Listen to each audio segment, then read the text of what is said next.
पर बावक़ार उलमाए किराम, शोराए इस्लाम, मुअज़्ज़ज़ सामीन किराम, अस्सलामु अलैकुम व रहमतुल्लाहि व बरकातुहू। अल्हम्दुलिल्लाह अल्हम्दुलिल्लाहि व कफ़ा व सलामुन अला इबादिहिल्लज़ीना इस्तफ़ा, अम्मा बाद। फ़अऊज़ु बिल्लाहि मिनश शैतानिर रजीम, बिस्मिल्लाहिर रहमानिर रहीम। वलनब्लुवन्नकुम बिशैइन मिनल खौफ़ि वल जू'i व नक़्सिम मिनल अमवालि वल अनफुसि वस्समरात व बश्शिरिस साबिरीन। सदक़ल्लाहुल अज़ीम व बल्लगना रसूलुहुन नबियुल अमीनुल करीम व नहनु अला ज़ालिका लमिनश शाहिदीन वश्शाकिरीन वल्हम्दुलिल्लाहि रब्बिल आलमीन। गौसे आज़म बमने बेसरो सामा मददे, क़िबले दी मददे, काबे ईमा मददे, क़ादिरियम नारे या गौसे आज़म मीज़नम, दमज़ शेख अहमद रज़ा खां क़ुत्ब आलम मीज़नम। हज़रात, आप अपने माथे की निगाहों से देख रहे हैं कि मिंबर शरीफ पर उलमाए कराम की तादाद ज़्यादा है, वक्त कम है और बाहर के जो शोरा हैं, मुक़र्रिरीन हैं, उन्हें ज़्यादा से ज़्यादा वक्त मिलना चाहिए। इसलिए बड़ी तेज़ी के साथ मैं अपनी बात आपके सामने पेश करके रुखसत हो जाऊंगा। काबिल मुबारकबाद हैं हुसैनी कमेटी के नौजवान, जिन्होंने ज़िक्र शहादत कॉन्फ्रेंस का एहतमाम किया। अल्लाह तबारक व तआला उन तमाम नौजवानों में इमाम हुसैन रज़ियल्लाहु तआला अन्हु की सीरत और इमाम हुसैन रज़ियल्लाहु तआला अन्हु से मोहब्बत करने की तौफ़ीक़ अता फरमाए। आइए कुछ सुनने और सुनाने से बेशतर हम और आप अक़ीदत व मोहब्बत के साथ जी लगाकर आक़ाए दो आलम नूरे मुजस्सम फ़ख्र आदम व बनी आदम मुस्तफ़ा जान रहमत शम्ए बज़्म हिदायत नौशे बज़्म जन्नत अहमद मुजतबा मोहम्मद मुस्तफ़ा अरवाहुना फ़िदाह सल्लल्लाहु तआला अलैहि वसल्लम की बारगाह में हदिये दुरूद पाक पेश करने की सआदतें हासिल करें और सारे लोग झूम झूम करके दुरूद पाक पढ़ लें। अल्लाहुम्मा सल्ली अला सय्यदना शफीअना हबीबना करीमना मौलाना मुहम्मदिन बारिक वसल्लिम सल्लु अलैहि सलातम व सलामन अलैका या रसूल अल्लाह सलातम व सलामन अलैका या हबीब अल्लाह सल्लल्लाहु तआला अलैहि वसल्लम। अली को फातिहे बद्रो हुनैन कहते हैं, अली को फातिहे बद्रो हुनैन कहते हैं, हसन को सिबते शहे मशरिक़ैन कहते हैं। अली को फातिहे बद्रो हुनैन कहते हैं, हसन को सिबते शहे मशरिक़ैन कहते हैं। वफा की आखिरी मंजिल का नाम है अब्बास, कमाले सब्र व रज़ा को हुसैन कहते हैं, कमाले सब्र व रज़ा को हुसैन कहते हैं। इसलिए तर ये नैन रहते हैं, क़ल्बे ज़हरा के चैन रहते हैं। इसलिए तर ये नैन रहते हैं, क़ल्बे ज़हरा के चैन रहते हैं। उससे बढ़कर कोई अमीर नहीं जिसके दिल में हुसैन रहते हैं, उससे बढ़कर कोई अमीर नहीं जिसके दिल में हुसैन रहते हैं। हज़रात, हमारा आप इमाम हुसैन की मोहब्बत में यहाँ आए हैं और इमाम हुसैन की शहादत का जिक्र करने और सुनने के लिए आए हैं। करबला चंद मिनटों में समझें कि इमाम हुसैन रज़ियल्लाहु तआला अन्हु ये नवासे रसूल हैं।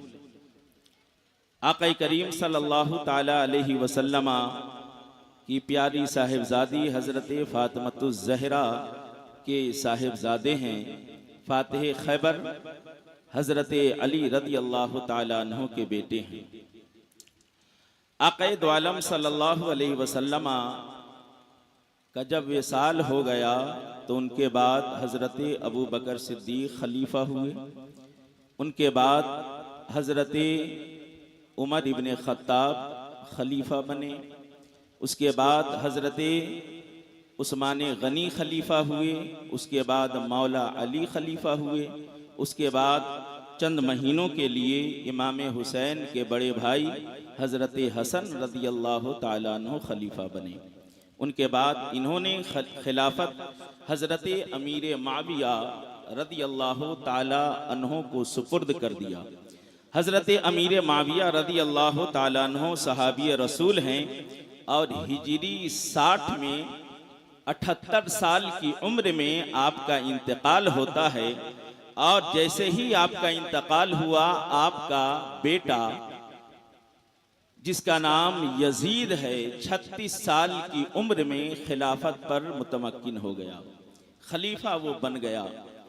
और जैसे ही खलीफा बना तो उसे खतरा था चंद लोगों से, जैसे हज़रत अब्दुल्ला इब्ने उमर से, अब्दुल्ला इब्ने ज़ुबैर से और हज़रत इमाम हुसैन से।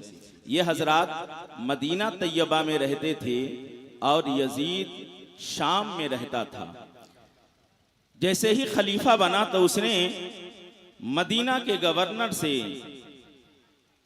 ये बात हजरत इमाम हुसैन तक पहुंचाई कि हजरत अमीर माविया का इंतकाल हो गया, उनके बाद मैं खलीफा बना हूं, चुनांचे आप मेरी बैयत कर लें, बैयत कर लें। इमाम हुसैन रज़ी अल्लाह ताला अन्हु ने मदीने में वलीद बिन उक़बा के सामने कहा कि आप मुझसे कह रहे हैं बैयत के लिए, जब सारे लोगों से कहेंगे तो आप मुझसे भी कहें, उसके बाद देखा जाएगा। चुनांचे इमाम हुसैन रज़ी अल्लाह ताला अन्हु ने बैयत करने से इनकार कर दिया। यजीद ने कहा हुसैन बैयत करो, मुझे मानो, खलीफा मानो। मगर इमाम हुसैन ने कहा नहीं, मैं नहीं मानूंगा। बस वो मुतालबा करता रहा। हजरत इमाम हुसैन इनकार करते रहे और पूरा जो मारके करबला है ये बैअत और अदमे बैअत का है कि यजीद चाहता था कि हुसैन बैअत कर ले और हुसैन ये चाहते थे कि मैं यजीद की बैअत नहीं करूंगा। अब आप करबला देखिए, पूरी तारीख देखिए, पूरा वाकया सुन जाइए या पढ़ जाइए, कहीं भी आपको ये नजर नहीं आएगा कि इमाम हुसैन ने समझौता किया हो या इमाम हुसैन ने बैअत के लिए अपने आप को राजी कर लिया हो। पूरा मारके करबला बैअत और अदमे बैअत पर है। यजीद की बैअत इमाम हुसैन नहीं करते हैं और नतीजे में मदीना से मक्का आते हैं और मक्का से कूफा आ जाते हैं और कूफा आने के बाद वहां से मैदान करबला में उतर जाते हैं और जो जुल्मो जफा के पहाड़ आले रसूल पर तोड़े जाते हैं, इनका जिक्र सुन करके इंसान तो इंसान, दरख्त भी आंसू बहाते हैं, पत्थर भी आंसू बहाते हैं। उन जालिमों ने इमाम हुसैन रज़ी अल्लाह ताला अन्हु को ही सिर्फ शहीद नहीं किया था बल्कि आपके खानदान को उजाड़ा था, आले रसूल के घर बार को बर्बाद कर दिया था। और ये क्यों हुआ था? ये इसलिए हुआ था कि इमाम हुसैन बैअत करने से इनकार कर गए थे। तो हजरात गिरामी, ये इमाम हुसैन ने जो कारनामा अंजाम दिया है ये हिजरी 61 में कारनामा अंजाम दिया है।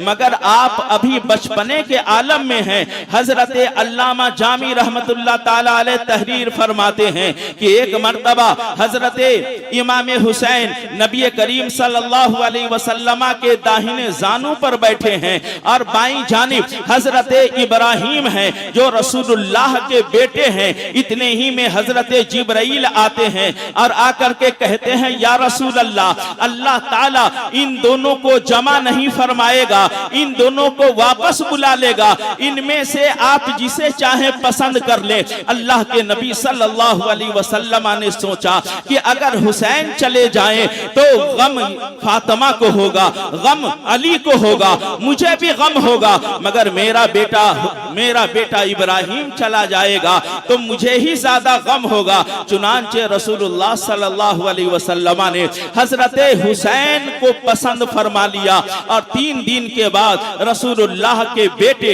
हजरत इब्राहिम का इंतकाल हो जाता है। इसके बाद जब भी हजरत इमाम हुसैन रसूलुल्लाह के यहाँ जाते हैं तो रसूलुल्लाह मरहबा कहते हैं और फरमाते हैं, हुसैन मैंने अपना बेटा दे करके तुम्हें बचाया है। ये इमाम हुसैन बार बार सुनते रहे। अल्लाह के रसूल ने कहा, हुसैन अपना बेटा दे करके तुम्हें बचाया है। हजरत अली कहते हैं, हुसैन याद रखना तेरे नाना ने तेरा मामू दे करके तुम्हें बचाया है। हजरत फातिमा कहती है, ऐ मेरे हुसैन याद रखना कि मेरे बाबा ने मेरा भाई तुझ पर कुर्बान कर दिया है। तो इसका जवाब इमाम हुसैन ने मक्के और मदीने की धरती पर नहीं दिया है बल्कि करबो बला में दिया है कि जब अल्लाह के रसूल ने अपना शहजादा इब्राहिम को हुसैन पर कुर्बान कर दिया था तो एक इब्राहिम के लिए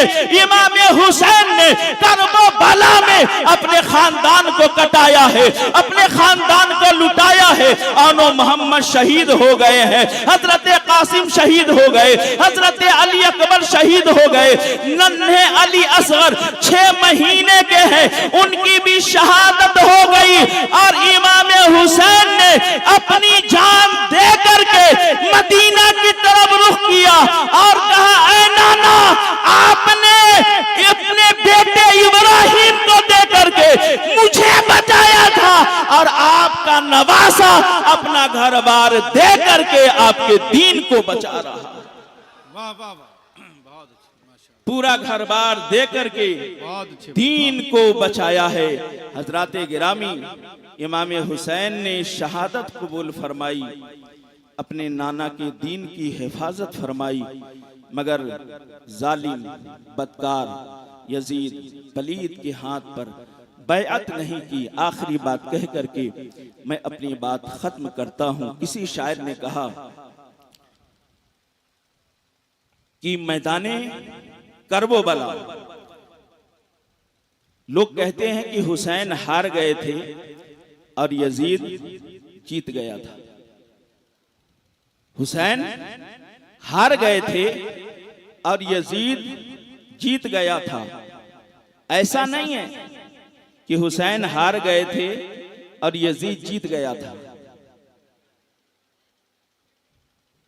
इमाम हुसैन मोर्चा पर भी कामयाब हुए थे और इमाम हुसैन जंग जीतने में भी कामयाब हुए थे। मुतालबा क्या था? उन्होंने कहा, हुसैन हाथ दो। इमाम हुसैन ने कहा, हाथ नहीं दे सकता, हाथ नहीं दे सकता।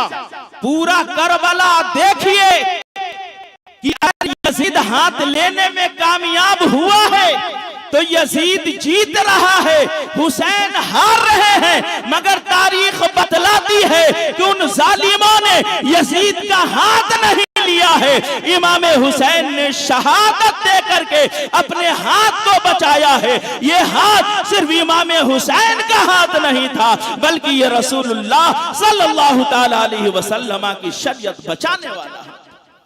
तो इमाम हुसैन ने मैदान करबो बला में अपनी जान की बाजी लगाई, इस्लाम को बचाया, कुरान की हुर्मत को बचाया, रसूलुल्लाह के दीन को बचाया, खबर को लुटा दिया, मगर इस्लाम पर हर्फ नहीं आने दिया, कुरान पर हर्फ नहीं आने दिया, रसूलुल्लाह की शरीयत पर हर्फ नहीं आने दिया। कत्ले हुसैन असल में मर्गे यजीद है, इस्लाम जिंदा होता है हर करबला के बाद। अस्तगफिरुल्लाह रब्बी मिन कुल्लि ज़ंबिन व अतूबु इलैहि, ला इलाहा इल्लल्लाहु मुहम्मदुर रसूलुल्लाह। अस्सलामु अलैकुम। हज़रात, बड़ा कामयाब खिताब